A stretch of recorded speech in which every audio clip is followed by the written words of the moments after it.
everyone, it's Laura here over at Dance School Startup with week 11 of Q&A. I hope you guys are well and are having a really productive week. I hope that all of your schools are thriving, all of your plans are thriving. We've got some great questions, so let's get stuck in. Okay, so our first question is from Heidi. It says, hi Laura, I'd love some tips on how to politely enforce a uniform policy. I feel particularly in ballet classes, it's important not only from a safety point of view for the teacher, so they're able to see and correct, but also helps with mindset and attitude within the class. We have a uniform which is worn, but there are often extras like bright leggings or dodgy socks. I don't want to offend parents or seem super traditional. Any advice? Right, so the first thing to say is you have obviously made a decision that uniform is a very important thing within your school. So once you've made that decision, it's easy enough for you to then stick to it. And I really don't think you need to explain yourself too much. And I also don't think that you need to feel like you're going to come across super traditional, because ultimately, in ballet particularly, that is the uniform worldwide. So I don't think anyone for 1 minute is going to challenge you as to why you're asking them to wear leotard tights and ballet shoes. I think the most important thing here is just having consistency. So if you let one get away with it, then they all slowly want to get away with it. So for example, in my ballet classes, I really am a bit of a stickler for making sure they wear their belt with their leotard. It's just for me personally, I don't like it when they don't wear a belt with it because I think it looks like a swimming costume. And I tell them this regularly. So if they turn up without their belt, the first thing I do straight away is say, where's your belt? 9 times out of 10, they've just left it in their bag and they're going to run back and get it. But if they've actually forgotten it, they will all often come to me first and say, Miss Laura, I'm really sorry, I've forgotten my belt. But you know, and I think that's great. I think that's a respect. I think that they understand that that's something that's really important and it's part of our uniform. And so therefore they appreciate that it's not okay if they forget it. And I think that all just stems from you and how you react to it. If they're wearing bright leggings and dodgy socks in class, easy enough to say, guys, this isn't the uniform. Can we make sure that we're wearing no bright leggings, it's black, and these socks are not appropriate for this class, it should be a leotard. Or guys, you don't have your hair in a bun this week and this is a ballet class, it should be in a bun. Or guys, the uniform is X, Y and Z and you're wearing this, can you please make sure that next week you're wearing the correct uniform? Now that is usually enough for the kid to think, uh-oh, I don't want to get in trouble, and then they'll just make sure they're wearing it properly next week. But if they are continuous offenders, I would absolutely jump on an email to mum or dad and say, guys, this is a uniform policy, please can you make sure that X has their uniform in place for next week. I honestly don't think there's anything wrong with it. I'm actually in complete agreement with everything you said. So if you feel the important thing to you is uniform in your school, then make sure that you're enforcing it with consistency, and I think you'll be absolutely fine. Okay, next up we have a question from Danielle. It says, I know you've spoken about how to deal with kids that misbehave, but what about Mardy kids? I think that's probably an up north thing. Mardy, I mean like whining. I'm glad you've done an explanation. Mardy, I mean like whining or saying they miss their mum or I don't want to join in. So I call these kids mood drainers. Kids, the seniors are the worst for it. If you get moody teenagers that come in, you know, something might have happened and that's absolutely fine. Like we all have those days, but repeat mood draining offenders need to be spoken to because it does have a negative effect on the whole class. So depending on the age of the kid, if it's someone whose age may be 10 or above, I would probably just straight away say, are you okay? Is there a problem? And if they were, you know, just a bit moody and nothing serious had happened, then I'd be like, guys, come on, cheer up. I'm working hard at the front here to make sure that you guys are having a great experience. You need to make sure that you are too. Or something along those lines. I'm never afraid to say to the kids, guys, come on, like leave your troubles at the door. If it's nothing serious, you know, if obviously something's happened, maybe they've had a death in the family or there's something going on at home or at school that's a problem, that's a different situation and will need to be addressed outside the studio. But if the kids are just being a bit Mardy, I hope I'm saying that right, then I would just address it. And actually I would, with that, I just sort of play it quite cheeky. And I would say, you know, guys, come on, cheer up, put a smile on your faces, you know, turn that frown upside down. Come on, we're here to have fun. You know, you're not being dragged here, anything like that. And just get on the level with them, and explain why. You know, guys, when one of you mood drains, it ruins the rest of the energy in the class. That's not fair. Come on, up your game. Or if you want to go outside for 5 minutes and just like collect your thoughts and then come back with a smile, then that would be fabulous. Obviously, if they're a lot younger, it's a lot different. You know, if they say they miss their mum or they don't want to join in and they're a lot younger, then this is definitely a situation where either if you've got a classroom assistant, perhaps they could go and buddy up with the child, hold their hand, follow them around a bit, give them that confidence they need, because 9 times out of 10, that's probably coming from a place of fear. They're just a bit nervous. They don't really maybe feel comfortable in their environment, and then our job is to make sure that we improve that experience and make them feel more comfortable. So if you've got someone who's a classroom assistant with you, then that's absolutely brilliant, because they can jump on and do that. Or you can do a buddy system where another child who perhaps you know is already quite confident, and perhaps one of the leaders of the class, because you always have characters that are more leading, perhaps say, oh, will you buddy up with X today, because X is feeling a little bit sad and would really appreciate that, a good friend. You know, kids love being able to be the hero, so allowing, you know, them to join in and get involved is always a good one. And also the person that's feeling a bit insecure or sad will feel a bit more special as well. If that still doesn't work, then yes, it's going to have to be a conversation with mum and monitor it over a couple of weeks. But I think what I'm trying to say here is don't be afraid to just jump in and address it yourself and see if you can just rectify the situation with a little joke and a little laugh. Okay, so next up we have Rhiannon. She says, I'd love to know where to start with creating a little welcome pack. I know a few other schools do little booklets full of information for the parents and students when they start, but I've no idea what to put in it myself. So yes, Rhiannon, I think that these are absolutely brilliant. I've had one pretty much since day one. Recently, I updated mine, and I think one thing that I learned was you actually don't need as much in there as you think.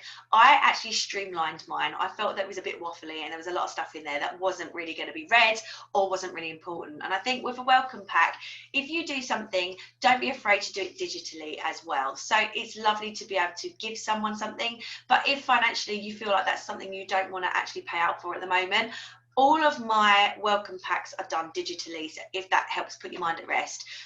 They do get looked at and they do get read, and I do get really positive feedback from my parents, particularly obviously new clients that get them, that they really liked going through it with their child or prospective child.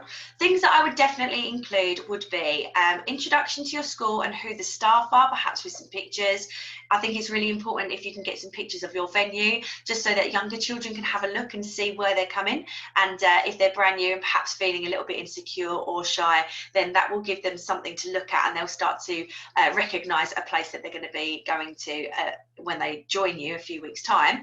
I would include a uniform list. I would include a list of your current timetable, perhaps some explanations of any classes that aren't obvious, your fee structure, and also your discount structure if you have one in place. I would also put in there where they can buy their uniform from. If you have your own online shop, then obviously put that information in there as well. A rough structure of what your school year is like. So if you do a show at the same time each year, or you do exams at the same time, or you have a competition team, anything like that, you can pop it in there as well, just as a kind of rough guide to the sort of things that they will experience when they join your school. Ways that they can contact you, really, really important. You might not want to be contacted by WhatsApp. You might not want to be contacted after 10 o'clock at night. Who does? So, you know, by specifying these things in the welcome pack is starting to train your clients to understand the way that you work.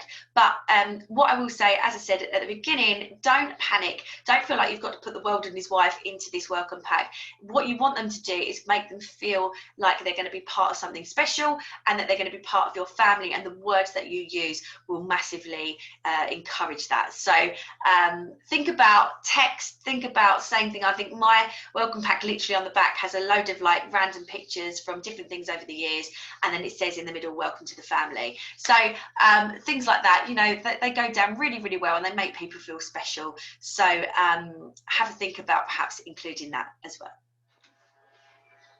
Okay, next up we have a question from Elaine. Thoughts on using the same venue as another dance school, anything to eliminate the issues? I can't find anywhere else in the local area and have a class full of children, so I've had to start. Obviously, I'm still looking for an alternative, but it's hard to find anywhere. Now, Elaine, I do appreciate that this is a difficult time. I know that there's a lot of people who are currently struggling to find venues because a lot of them are still either not open or being very, very cautious on who they hire to. It's not ideal to be in a venue that another dance school is in, of course, we know that. I fully appreciate that at the moment you might feel that you don't have much chance. I think that something that would perhaps be useful is to approach the school that's already there, and out of courtesy perhaps just let them know that you're going to be joining that venue. Explain to them what your intentions are, so perhaps that takes the pressure off them worrying, are you going to encroach on their business? Of course, it is a conflict of interest when you have two companies that are exactly the same joining one venue, but ultimately you aren't there to poach their students, and I think really they just need that reassurance. If you are secretive, don't reach out, just go ahead and do it without perhaps having that conversation. I wonder whether they are left to visualize or make up in their brain like these terrible scenarios about you and about your school, and I feel like you can just eliminate all that with just a really nice conversation, or perhaps an email if you feel more comfortable doing that. Email the principal and explain, say, I've had such a nightmare finding a premises. I'm not here to encroach on your space. I am actively looking for somewhere else, but it's just so difficult at the moment that with so many venues being closed. Rest assured, I'm doing everything I can, so please don't be concerned. If you have any questions, do get in touch, etc, etc. I just think maybe perhaps that would be something to eliminate the issues and just keep a nice professional background between the two of you, and hopefully a nice relationship, and not one that's a little bit bristly, shall we say. So I hope that helps. I really recommend doing that if you can. Next question is from Danielle. It says, oh, I have another question. How many students would you realistically need to put on a show? I know it wouldn't be a grand show, maybe more like a showcase. And where would you do something like that? So I would say that you can put on a show with as many or as little children as you like. My first ever show that I did back in 2008 had 50 kids in it, and we did it in a theatre within a local school. They have a really, really nice venue. It seats about 350, and that was perfect. We went in the morning, we did a little dress rehearsal, we did a matinee in the evening, and it was actually really, really well received. I think any less than 50 is possible, but that would definitely be more like a presentation rather than a show, because there's only so many numbers those children can learn, and they won't be able to run off stage, get changed, get straight back on. I mean, it's just going to be completely chaotic. So if you've got less than 50 students, I would perhaps consider a more of a presentation or showcase evening, which is shorter, and then maybe not using costumes, or if you are, just keeping it really super simple.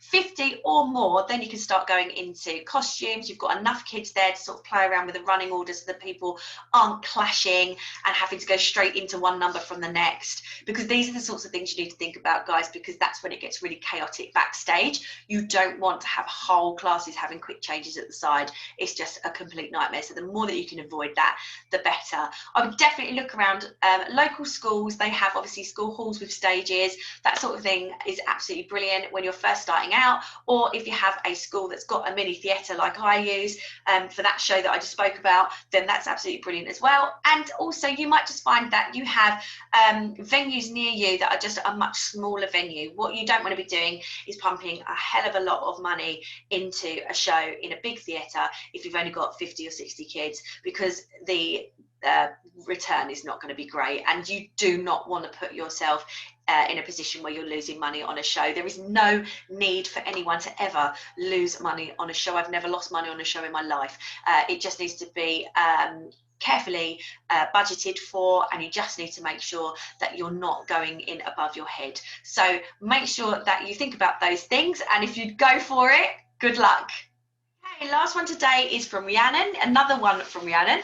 What do we do with waiting lists? I'm in a position where my waiting list for a few classes is quite long, partially because of COVID restrictions, but also gaining popularity. Yes, I've been going down the list, notifying them in batches of spaces that come up, but then waiting for them to reply leaves the next group with less notice, and so on. I feel a better system for me is just to let the whole waiting list know about all the spaces and let the first ones reply get it, but it feels a little dubious to let those who inquired sooner the same notice as those who've been waiting a month or two. Okay, let me give you my personal feelings on this. If someone has joined your waiting list, they definitely are keen. All right, if they know that they've got to wait for something, they clearly want it. I feel that if someone's joined a waiting list and has waited for 2 or 3 months, it would be slightly unfair for them to get the same amount of time as someone who literally joined the waiting list yesterday. I think it's important that you go down the list in a timed order, but I also think it's really important that you are very specific and very straightforward in the turnaround time that they have to accept that place or trial. So I would recommend that you send them an email explaining that they have 48 hours to respond.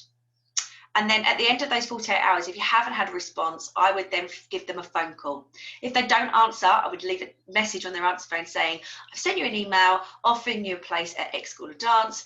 Our places are very limited at the moment, and we do have a waiting list. So if I don't hear back from you within the next 24 hours, unfortunately, that space will go to the next person on the list. But obviously, I would really, really love to talk to you about giving the space to you and your child. So please do get in touch on this number, blah, blah, blah.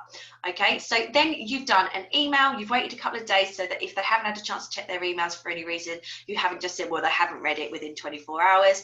You've also then given them a phone call. And if you haven't had the chance to have a conversation and close the deal, then you have left them a message, and they would have heard that, and then you can at least sleep at night knowing that you did your best. And then after that time, you can give it to the next person or go down the list. Ultimately, then you've only lost 3 days. All right, so you're going to do it in batches, but make sure the batches are in order of when they applied. So if you've got a couple of spaces, you can email the amount of people that you've got spaces, 2, 3 people, and after those 3 days, if any of those haven't got back to you, go straight onto the next one, and 9 times out of 10, if you do it that way, you really stick to staying in touch with them, you will find that it will work turn around quite quickly. I think the issue is if you send an email and just don't hear from them and just think, well, that was it, because I know that a lot of times you will find that those emails will go into their junk or their spam, and they won't even see them. And then that's when they get a little bit maybe upset, because they feel like it wasn't fair, they didn't know, they hadn't seen it, and they get cross. And you just don't want that sort of animosity right at the beginning of your relationship. So by having the extra phone call, it just gives you a leg to stand on if they really do not get back to you. Remember that waiting lists are a positive thing, in the sense that waiting lists cause buzz. We've been talking about this a lot this week in the 4-week group program that I'm currently running. We're just coming to the end of week 1. They're doing absolutely brilliantly, and we spoke about how waiting lists are so good for creating a buzz, because when you can't get something, you want it even more. So waiting lists are not a bad thing. So if you are someone out there listening now and you've got waiting lists and you're panicking that perhaps people are going to lose interest, I've had people on my waiting list for perhaps 2 to 3 years, and when I contact them to ask them if they still want to remain on the waiting list, the answer is still yes. And that is honestly, that is a true story. So please don't worry, if people want to come to your school, they will. So I hope that helps. I think that is obviously brilliant news that you've got waiting lists already. That's just fantastic. It obviously proves that people are talking and things are going really, really well. Fingers crossed, things will start opening up a bit more. You can have some more people. You can get those lists down. But in the meantime, that is how I would personally play it and how I would respond to them.